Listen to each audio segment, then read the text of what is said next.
ഒരു കൊട്ട നിറയെ ആപ്പിളായിട്ട് ഞാനിത് എവിടെ പോവാല്ലേ? നേരെ നോക്കിയാൽ കാണാം ഈ ഒരു മരത്തിൽ നിറച്ച ആപ്പിൾ പഴുത്ത് കിടക്കുകയാണ്. അത് നല്ല പുളിയുള്ള ആപ്പിളാണ് ഈ മരത്തിൽ നിന്ന് എനിക്ക് കിട്ടിയത്. എന്നാൽ പഴുത്ത ആപ്പിൾ മധുരമുള്ളത് വേറെയും കിട്ടാനുണ്ട് കേട്ടോ. എന്നാൽ ഈ പുളിയുള്ള ആപ്പിൾ വെച്ചിട്ട് ഒരു അച്ചാറങ്ങ് ഇട്ടേക്കാമെന്ന് വിചാരിച്ചു. അപ്പോൾ അച്ചാർ ഉണ്ടാക്കുന്നതിന് വേണ്ടിയിട്ടുള്ള ഇൻഗ്രീഡിയൻസ് ഒക്കെ ഞാൻ റെഡിയാക്കി വെച്ചിട്ടുണ്ട്. അപ്പോൾ ഈ അച്ചാർ മേക്കിങ്ങിൻ്റെ ഒരു ഫുൾ വീഡിയോ ഞാൻ ചാനലിൽ ഇട്ടിട്ടുണ്ട്. അപ്പോൾ അത് റെസിപ്പി അറിയാനായിട്ട് എല്ലാവരും ആ വീഡിയോ ഒന്ന് പോയി കാണുക. നമ്മൾ അച്ചാർ മാത്രമല്ല കേട്ടോ ഉണ്ടാക്കിയിട്ടുള്ളത്. നമ്മൾ അച്ചാറിൻ്റെ കൂടെ വേറൊരു സ്പെഷ്യൽ സാധനം കൂടി ഉണ്ടാക്കിയിട്ടുണ്ട്. ഈ അച്ചാറിൻ്റെ ടേസ്റ്റ് എന്ന് പറഞ്ഞിട്ടുണ്ടല്ലോ പക്ക മാങ്ങാച്ചാറിൻ്റെ ടേസ്റ്റാണ്.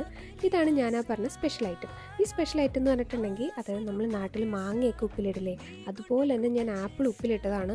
നല്ല അടിപൊളി ടേസ്റ്റായിരുന്നു. നമുക്കിനി വേറെയും കുറേ റെസിപ്പീസ് ചെയ്യാൻ വേണ്ടിയിട്ട് ബാക്കി വന്ന എല്ലാ ആപ്പിളും ഞാൻ അരിഞ്ഞിനി ഫ്രീസറിൽ സ്റ്റോർ ചെയ്ത് വെക്കുകയാണ്.